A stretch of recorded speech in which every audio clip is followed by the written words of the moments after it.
العلم هو النور الهادي والمفتاح لكل الخير من يريد الله به خيرا. بسم اللہ الرحمن الرحیم. جی اخفا کی بحث چل رہی تھی. تو وَهُوَ فِي الْمِيمِ السَّاكِنَةِ قَبْلَ الْبَاءِ أَوْلَى مِنَ الْإِظْهَارِ رِوَایَةً وَدِرَایَةً إِبْقَاءً لِلْغُنَّةِ مَعَ رِعَایَةِ عِلَّةِ الْإِدْغَامِ. اور وہ یعنی اخفا میم ساکن میں ہوگا با سے پہلے، اور یہ اخفا کرنا اولا ہے اظہار سے، روایت کے اعتبار سے بھی اور درایت کے اعتبار سے بھی، غنہ کو باقی رکھتے ہوئے علت ادغام کی رعایت کے ساتھ. جی اب یہاں سے اخفا کو بیان کر رہے ہیں، یعنی کون سا اخفا؟ میم ساکن کے بعد جب با آ جائے. اس لیے کہ آپ نے قاعدہ اس سے پہلے بھی پڑھا ہے کہ میم ساکن کے 3 قاعدے ہیں. میم ساکن کے بعد میم آئے تو ادغام ہوتا ہے، جیسے اس کا بیان آگے آئے گا. میم ساکن کے بعد جو ہے با آئے تو اخفا ہوتا ہے، میم اور با کے علاوہ باقی 26 حروف آئے تو اظہار ہوتا ہے. تو یہاں پر جو ادغام کی علت ہے وہ کیا ہے کہ میم اور با جو ہے مخرج میں کیا ہے متحد ہیں، یعنی دونوں شفوی ہے، لہذا علت تجانس ہے. دوسری بات یہ ہے کہ یہاں پر شرط ادغام یعنی مدغم کا ساکن ہونا بھی کیا ہے پایا جا رہا ہے. تو گویا کہ یہ دونوں چیزیں ایسی تھی، یعنی علت بھی پائی گئی اور شرط ادغام بھی پائی گئی، لہذا یہاں پر جو ہے میم ساکن کا با میں ادغام ہونا چاہیے تھا. لیکن چونکہ اگر ادغام کرتے ہیں تو صورت میں میم کی صفت غنہ ذاتیہ لازمہ کیا ہو جاتی ہے؟ ختم ہو جاتی ہے. اور صفت غنہ جو کہ ذات میم کا ایک جز ہے بوجہ ادغام جو کہ صفت عارضہ ہے وہ کیا ہو جاتا ہے؟ ختم ہو جاتا ہے. تو گویا کہ عارض کی وجہ سے اصل کو ختم کرنا، لغو قرار دینا لازم آئے گا. اس وجہ سے جو ہے یہاں پر ادغام نہیں ہوتا ہے. اب جو ہے میم ساکن کے بعد با کو ادا کرنا یہ تھوڑا سا کیا تھا؟ مشکل تھا. لہذا ایسی جو ہے شکل اختیار کی گئی کہ جو دونوں کے درمیان ہے، اور وہ کون تھا؟ جو ہے اخفا تھا. اس وجہ سے میم ساکن کے بعد جو ہے اخفا کو اختیار کیا گیا ہے. اچھا دوسری بات یہ کہ صاحب کتاب نے کیا فرمایا کہ اولا من الاظہاری، کیا فرمایا؟ اولا من الاظہاری، کہ اظہار سے یہاں پر اخفا کرنا کیا ہے؟ بہتر ہے، روایت کے اعتبار سے بھی اور درایت کے اعتبار سے بھی بہتر ہے. جی تو ایک تو کیا ہے روایتاً، تو روایتاً اس لیے کہ ابن مجاہد ہے، اسی طریقے سے جو ہے علامہ دانی رحمۃ اللہ، جمہور قراء اسی کے کیا ہے قائل ہیں کہ یہاں پر میم ساکن کے بعد جب بھی با آ جائے تو اس کو کیا کرنا چاہیے؟ اخفا کے ساتھ پڑھنا چاہیے. علامہ جزری رحمۃ اللہ علیہ نے بھی اسی کو اختیار کیا ہے، جیسا کہ آئندہ سال آپ میم ساکن کے بیان میں پڑھیں گے. اور دوسرا جواب جو ہے وہ کیا ہے؟ درایت کا ہے. تو درایتاً بھی جو ہے اخفا کرنا بہتر ہے بنسبت کس کے؟ اظہار کے. کیوں؟ اس لیے کہ علت اخفا کی تقریر ابھی آپ کے سامنے گزری کہ اظہار میں صرف میم کی صفت غنہ کی حفاظت ہوتی ہے اظہار میں، مگر بعد والی بات سے جو مجانستی تعلق ہے وہ کیا ہو جاتا ہے؟ اس کی کوئی رعایت نہیں ہوتی ہے. جبکہ اخفا ایک ایسی چیز تھی کہ جس میں علت تجانس کی رعایت بھی ہو جاتی ہے، اور اسی طریقے سے جو میم کی صفت غنہ ہے جو اس کی صفت ذاتیہ ہے وہ بھی باقی رہ جاتی ہے. اس وجہ سے جو ہے اظہار کے مقابلے میں کس کو اختیار کیا گیا ہے؟ اخفا کو اختیار کیا گیا ہے. اچھا اب یہ ہے کہ اخفا تو ہوگا، اور اخفا کرنا اظہار کے مقابلے میں کیا ہے؟ بہتر ہے. لیکن اس کا طریقہ کیا ہے؟ تو میم ساکن کے بعد جب با آتا ہے تو آپ نے پڑھا ہے کہ میم ساکن کا مخرج دونوں ہونٹوں کی خشکی والا حصہ، جبکہ با کا مخرج دونوں ہونٹوں کی تری والا حصہ ہے. میم جو ہے کیا ہوتا ہے؟ اپنے مخرج سے لطافت اور نرمی سے ادا ہوگا، لہذا میم کے ادا کرتے وقت دونوں ہونٹ آپس میں نہایت لطافت کے ساتھ نرمی کے ساتھ ملیں گے. اور اس کے بعد جب ہم با کو ادا کریں گے تو اس کے ادا کرتے وقت یہ دونوں ہونٹ آپس میں کیسے ملیں گے؟ مضبوطی اور جماؤ کے ساتھ ملیں گے.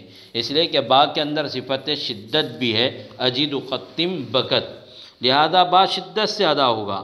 لہذا اس کا طریقہ یہ ہے کہ میم کے ادا کرتے وقت دونوں ہونٹ آپس میں لطافت نرمی کے ساتھ ملیں گے، اور دونوں ہونٹ آپس میں ملے ہی پھر جو ہے با کو ادا کرنے کے لیے کیا کریں گے، دونوں ہونٹ آپس میں مضبوطی اور جماؤ کے ساتھ ملیں گے، اور اس طریقے سے با ادا ہوگا۔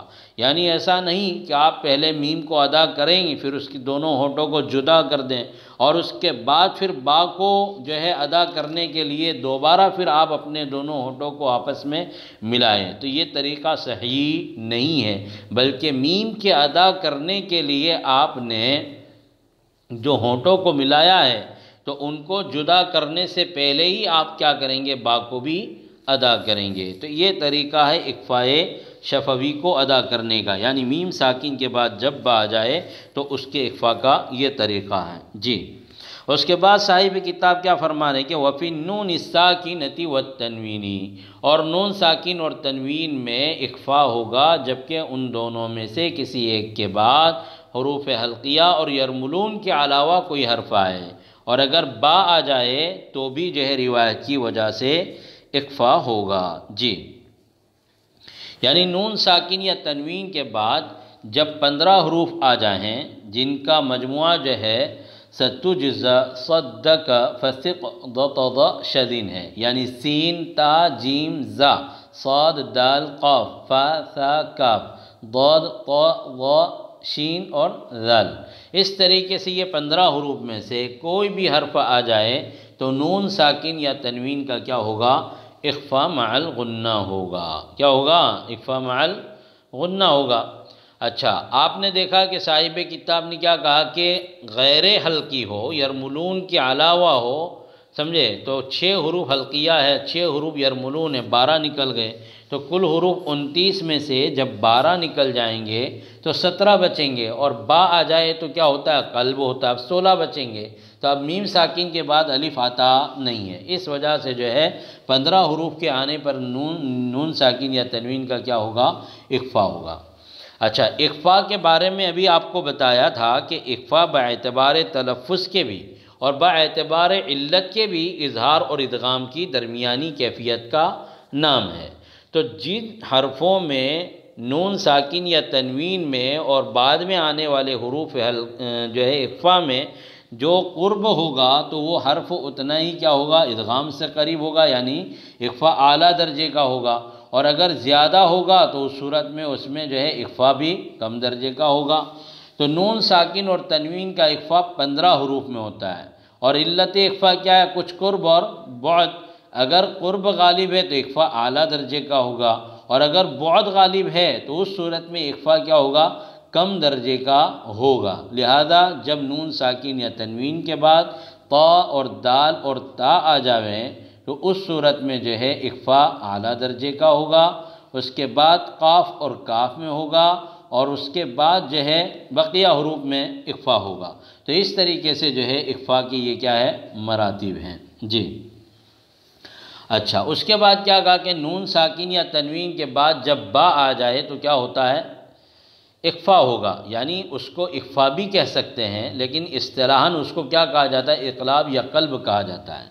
اور اس میں ہوتا کیا ہے کہ نون ساکن یا تنوین کے بعد جب بھی با آ جائے تو اس وقت نون ساکن یا تنوین کو کس سے بدل دیں گے، میم سے بدل دیں گے، اور میم کے بعد جو ہے با میں کیا ہوگا، اخفاء ہوگا، کہ حقیقتاً تو وہاں نون ساکن اور تنوین تھے لیکن ان کی جگہ پر کون آ گیا، میم آ گیا، لہذا اب میم کا کیا ہوگا، اخفاء مع الغنہ ہوگا، اور اس کو ادا کرنے کا طریقہ بھی وہی ہے جو ابھی آپ کو ہم نے اخفاء شفوی میں بتایا کہ جب میم ساکن کے بعد با آ جائے تو اخفاء ہوتا ہے۔ تو ایسے ہی نون ساکن یا تنوین کے بعد جب با آ جائے تو اس نون ساکن یا تنوین کو میم سے بدل دیں گے، جیسے یعتصم باللہ اور خبیر بما تعملون وغیرہ وغیرہ۔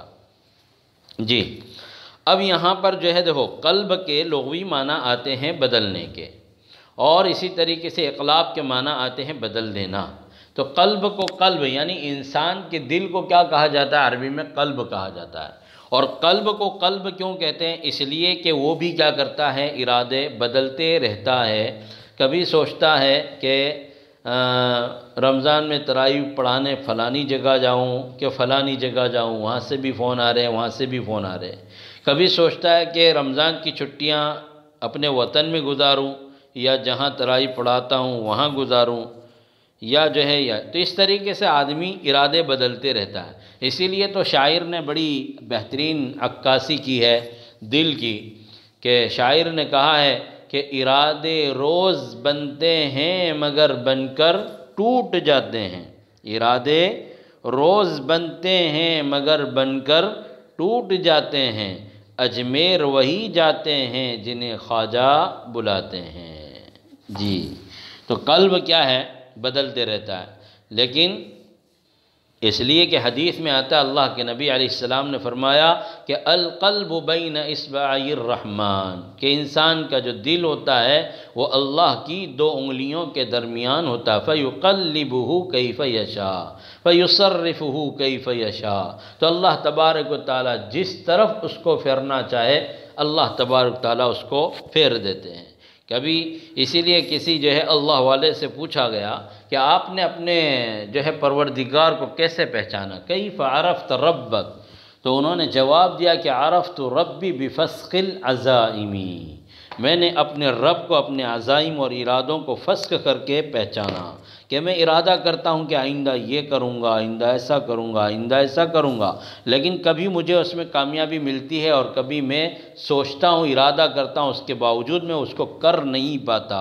پتہ چلا کہ میرے ارادوں کو توڑنے والی اور اس کو پورا نہ کرنے والی بھی کوئی ذات ہے، اور وہ کون ہے؟ اللہ وحدہ لا شریک لہ ہے۔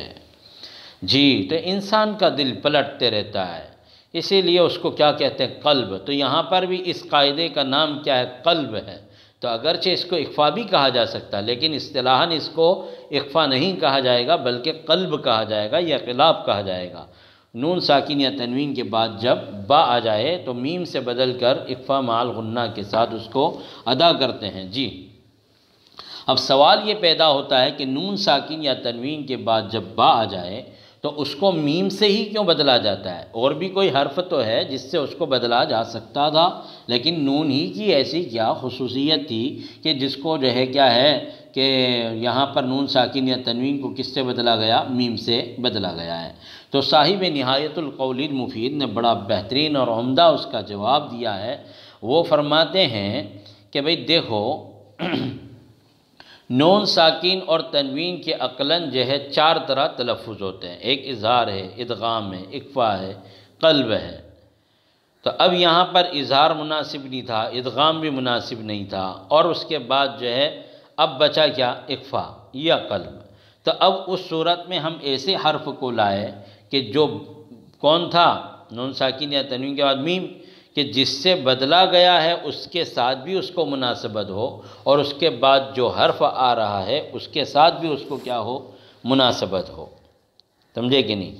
کہ بھئی نون ساکن یا تنوین کے بعد جب با آ جائے تو اس نون ساکن اور تنوین کو میم سے بدلا جاتا ہے، اس لیے کہ میم ایک ایسا حرف تھا کہ جس کو جو ہے نون ساکن اور تنوین کے ساتھ صفت غنہ کے اعتبار سے کیا مناسبت ہے، اور اسی طریقے سے میم ایک ایسا حرف تھا کہ جس کو ما بعد ہمیں آنے والا حرف جو با ہے اس کو باعتبار مخرج کے اس کے ساتھ کیا ہے؟ مناسبت ہے، اس کو باعتبار مخرج کے اس کے ساتھ مناسبت ہے۔ اس وجہ سے جو ہے نون ساکن یا تنوین کے جب با آ جاتا ہے تو اس کو کس سے بدل دیا جاتا ہے؟ میم سے بدل دیا جاتا ہے۔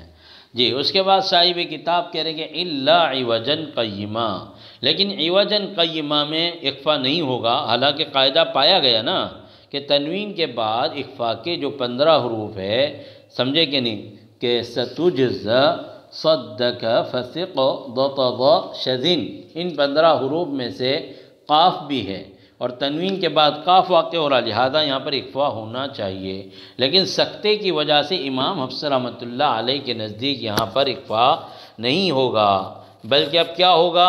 الا عوجا قیما لینذر بأسا شدیدا، اس لیے کہ یہاں سکتہ ہو رہا ہے، اور سکتہ معنوی جو ہوتا ہے وہ کس کے حکم میں ہوتا ہے؟ وقف کے حکم میں ہوتا ہے، اور جس طرح وقف میں تنوین منصوبی الف سے بدل جاتی ہے، ایسے ہی یہاں پر عوجن پر جو سکتہ ہوگا وہ تنوین منصوبی کو الف سے بدل کر ہوگا۔ یعنی کیسے اخفا کریں گے؟ وَلَمْ يَجْعَلْ لَهُ عِوَجًا قَيِّمًا لِيُنذِرَ بَأْسًا شَدِيدًا۔ اور بعض لوگ اخفا کیسے کرتے ہیں؟ وَلَمْ يَجْعَلْ لَهُ عِوَجًا قَيِّمًا لِيُنذِرَ بَأْسًا شَدِيدًا، یعنی تنوین کو باقی رکھتے ہوئے اخفا کرتے ہیں، جو ہے کیا کرتے ہیں؟ سکتہ کرتے ہیں۔ تو اس طریقے سے جو ہے سکتہ صحیح نہیں ہے، اس لیے کہ آپ نے یہاں وصل کی رعایت کرتے ہوئے تنوین کو پڑھا، جبکہ سکتہ جو ہے کس کے حکم میں ہوتا ہے؟ وقف کے حکم میں ہوتا ہے، اور وقف کے صورت میں تنوین منصوبی الف سے بدل جاتی ہے، لہذا تنوین منصوبی جب الف سے بدل گئی تو ظاہر سی بات ہے کہ اب اخفا کیسے جو ہے سکتہ کیسے ہوگا؟ وَلَمْ يَجْعَلْ لَهُ عِوَجًا قَيِّمًا لِيُنذِرَ بَأْسًا شَدِيدًا۔ جی اس طریقے سے سکتہ ہوگا۔ جی تو سکتے کی وجہ سے امام حفص رحمۃ اللہ وَالسَّكْتُ عَنْهُ أَرْبَعَةٌ، اور سکتہ جو ہے امام حفص رحمۃ اللہ علیہ کے نزدیک کتنے ہیں؟ 4 ہیں۔ سکتے کا بیان آگے آ رہا ہے۔ ایک سکتہ ہوتا ہے معنوی، ایک سکتہ ہوتا ہے لفظی، اور جو ہے اس طریقے سے جو ہے پھر سکتہ معنویہ کی 2 قسم ہوتی ہے، سکتہ معنویہ واجبہ اور سکتہ معنویہ جائزہ۔ تو اس طریقے سے یہ سکتہ ہیں۔ جی تو سکتہ لفظی جو ہوتا ہے وہ کیسے ہوتا ہے کہ تلفظ میں جہاں کہیں دشواری پیدا ہو رہی ہو تو اس تلفظ کی دشواری کو ختم کرنے کے لیے جو سکتہ کیا جاتا ہے اس کو سکتہ لفظی، لفظ بنا تلفظ، تلفظ بنا لفظ سے، سمجھے؟ تو سکتہ لفظی اس کو کہیں گے جہاں تلفظ کی دشواری کو، ادائیگی کی دشواری کو ختم کرنے کے لیے سکتہ کیا جاتا ہے، اور یہ سکتہ امام حفص رحمۃ اللہ علیہ کی روایت میں کہیں پر بھی پایا نہیں جاتا ہے، بلکہ یہ دیگر روایات میں پایا جاتا ہے کہ حرف صحیح ساکن کے بعد جہاں کہیں پر بھی حمزہ آ جائے تو وہاں پر کیا کیا جاتا ہے؟ سکتہ کیا جاتا ہے۔ جیسے مثلا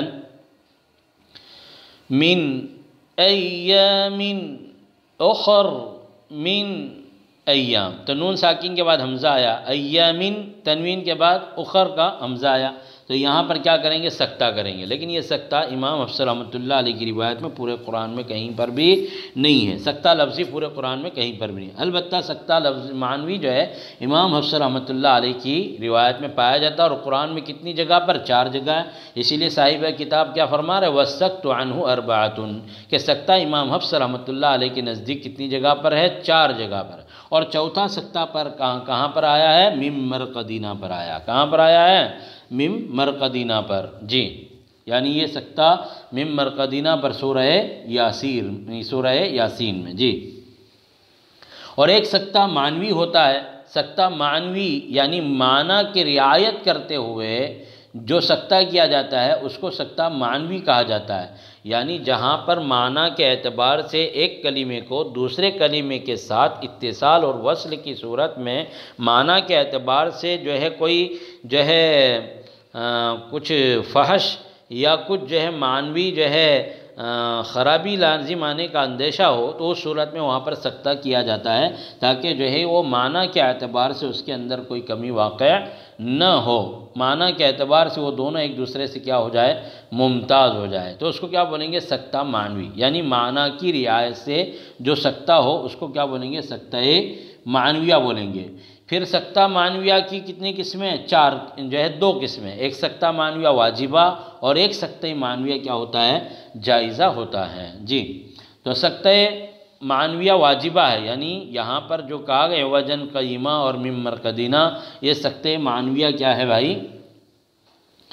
واجبہ ہے۔ بہرحال جہاں کہیں پر بھی اس طریقے سے سکتہ ہوگا تو وہ سکتہ کس کے حکم میں ہوگا؟ وقف کے حکم میں ہوگا، جیسا کہ ابھی یہاں آپ کو تفصیل کے ساتھ سمجھایا گیا ہے۔ جی چلیے آگے اس کے بعد جو ہے تو 4 سکتے آپ کے سمجھ میں آیا کہ نہیں؟ ایک سکتہ تو جو ہے کہاں پر ہے؟ عوجن قیمہ جو کہ سورہ کہف میں ہے، اور اسی طریقے سے جو ہے ایک سکتہ جو ہے سورہ یاسین میں ہے، یعنی قالوا یا ویلنا من بعثنا من مرقدنا، ھذا ما وعد الرحمن وصدق المرسلون، اور اسی طریقے سے ایک سورہ قیامہ میں ہے وقیل من راق، اور ایک جو ہے سورہ مطففین میں جیسے کلا بل ران علی قلوبہم۔ چلیے، وہی حالت بین الوقف والوصل ای قطع الصوت بدون التنفس لیکنہا مختصۃ بالوصل، اور وہ یعنی کون؟ سکتہ، ہی ضمیر کا مرجع کون ہے؟ سکتہ ہے، اور وہ یعنی سکتہ وقف اور وصل کی درمیانی حالت کا نام ہے، یعنی قطع الصوت، آواز کو کیا کر دینا؟ بند کر دینا، بدون النفس، سانس لیے بغیر، لیکنہا مختصۃ بالوصل، لیکن یہ جو سکتہ ہے یہ وصل کے ساتھ خاص ہے۔ جیسے بھی آپ کو مثال دی کہ وَلَمْ يَجْعَلْ لَهُ عِوَجًا، وَلَمْ يَجْعَلْ لَهُ عِوَجًا پر سورہ کہف میں کیا ہے؟ عوجن پر آیت ہے۔ اگر آپ نے آیت کی وجہ سے اگر آپ نے جو ہے وقف کر دیا تو اس میں کوئی حرج نہیں ہے، لہذا اب جو ہے سکتے کا حکم کیا ہو جائے گا؟ ختم ہو جائے گا۔ کیوں؟ اس لیے کہ سکتہ کس پر موقوف ہے؟ وصل پر موقوف ہے، اور آپ نے عوجن قیمہ میں جو ہے عوجن پر آپ نے کیا کر دیا؟ وقف کر دیا، لہذا اب سکتہ ختم ہو گیا وقف کی وجہ سے، اس لیے کہ سکتہ موقوف کس پر ہے؟ وصل پر، یعنی عوجن کو آپ قیمہ سے وقف کریں، وصل کریں گے، ملائیں گے تو ہی آپ کا جو ہے کیا ہوگا؟ سکتہ پایا جائے گا، ورنہ پھر سکتے کی ضرورت باقی نہیں رہے گی۔ جی اچھا، اور اب سکتے کی تعریف کیا ہے؟ سکتہ یعنی خاموش ہونا، جیسے کہا جاتا ہے کہ المنع یعنی روکنا، اور اسی طریقے سے جو ہے سکت الرجل عن الکلام، کہ آدمی بات کرنے سے کیا ہو جاتا ہے؟ رک جاتا ہے، اور اسی طریقے سے اس کی یوں بھی تعریف بیان کی جاتی ہے اصطلاحاً کہ سکتہ نام ہے آواز کے توڑ دینے کا، سمجھے کہ نہیں؟ اتنی دیر کہ جتنا وقف لیا جاتا ہے اس سے تھوڑا کم، وقف جتنی دیر میں ہم وقف کے میں جو ہے رکتے ہیں اس سے تھوڑا کم، سمجھے کہ نہیں؟ بغیر من غیر تنفس، سانس لیے بغیر، یعنی وَهُوَ عِبَارَةٌ عَنْ قَطْعِ الصَّوْتِ زَمَنًا دُونَ زَمَنِ الْوَقْفِ عَادَةً مِّن غَيْرِ تَنَفُّسٍ۔ اس طریقے سے جو ہے کہ عام طور سے ہم وقف میں جتنا توقف کرتے ہیں اس سے تھوڑا کم توقف کرنا، وقف کرنا، اور اس طریقے سے پھر آگے پڑھنا، یعنی سانس آپ کی ٹوٹے گی نہیں، سانس باقی رہے گی، البتہ آواز کیا ہو جائے گی؟ آپ کی بند ہو جائے گی۔ جی، اور صاحب نہایت القول المفید نے جو ہے کہا کہ قطع الکلمۃ من غیر تنفس بنیت القراءۃ، کہ کلمے کو کیا کر دینا؟ دوسرے کلمے سے جدا کر دینا سانس لیے بغیر، قرات کو آگے جاری رکھنے کی نیت سے، تو اس کا نام کیا ہے بھائی؟ سکتہ۔ جی اچھا، صاحب کتاب نے پھر کیا فرمایا کہ ای قطع الصوت بدون النفس، سانس لیے بغیر، لیکن یہ جو ہے وصل کے ساتھ کیا ہے؟ خاص ہے۔ اچھا، اس کو کیا کہا ہے؟ سکتے کو وقف اور وصل کی درمیانی حالت کہا ہے، جیسے اخفا اظہار ادغام کی درمیانی حالت ہے، ایسے ہی سکتہ جو ہے وصل اور وقف کی کیا ہے؟ درمیانی حالت ہے۔ اور وہ کیسے؟ بھئی دیکھو آپ نے وقف کیا نا، تو وقف میں سانس بھی کیا ہو جاتی ہے؟ ٹوٹ جاتی ہے، اور آواز بھی کیا ہو جاتی؟ ختم ہو جاتی ہے، جبکہ جو ہے وصل میں کیا ہوتا ہے؟ سانس بھی باقی رہتی ہے اور آواز بھی کیا ہوتی ہے؟ جاری رہتی ہے، دونوں جاری اور یہاں دونوں باقی۔ لیکن سکتے میں کیا ہوتا ہے کہ سانس تو باقی رہتی ہے، سانس کیا رہتی ہے؟ باقی رہتی ہے، البتہ آواز کیا ہو جاتی ہے؟ ختم ہو جاتی ہے۔ تو باعتبار آواز کے تو یہ کس کے حکم میں ہوا؟ وقف کے حکم میں ہوا، اور باعتبار سانس کے کس کے حکم میں ہوا؟ یہ وصل کے حکم میں ہوا۔ اس اعتبار سے یہ جو سکتہ ہے وصل اور وقف کی درمیانی حالت کا نام ہے۔ جی، اس کے بعد صاحب کتاب علیہ الرحمہ فرما رہے ہیں کہ وفی الاحکام نحو الابدال والاسکان کالوقف، اور ابدال اور اسکان جیسے احکام میں سکتہ کس کی طرح ہے؟ وقف کی طرح ہے۔ جیسے تنوین منصوبی جو ہے وقف میں الف سے بدل جاتی ہے، اور کلمہ موقوف کو متحرک ہو تو ہم اس کو کیا کر دیتے ہیں؟ وقف کی صورت میں ساکن کر دیتے ہیں۔ تو اسی طریقے سے جو ہے سکتے کے احکام بھی چلیں گے، یعنی گویا کہ جو احکام وقف کے ہیں وہی احکام کس کے ہیں؟ سکتہ کے ہیں۔ کہ جس طرح وقف میں تنوین منصوبی الف سے بدل جاتی ہے تو ایسے ہی سکتے کی صورت میں تنوین منصوبی الف سے بدل جائے گی۔ اسی طریقے سے جو ہے متحرک حرف کیا ہوتا ہے، وقف میں ساکن ہو جاتا ہے، ایسے ہی جو ہے حالت جو ہے سکتہ میں جو ہے متحرک حرف کیا ہو جائے گا، ساکن ہو جائے گا۔ تو اس طریقے سے فرمایا کہ یہ جو ہے سکتہ جو ہے کس کے حکم میں ہے، وقف کے حکم میں ہے۔ جی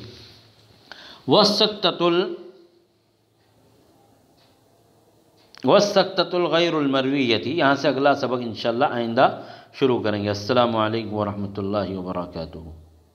السلام عليكم، لا تنسوا الاعجاب بالفيديو والاشتراك في القناة تشجيعا لنا لنستمر بنشر المزيد إن شاء الله.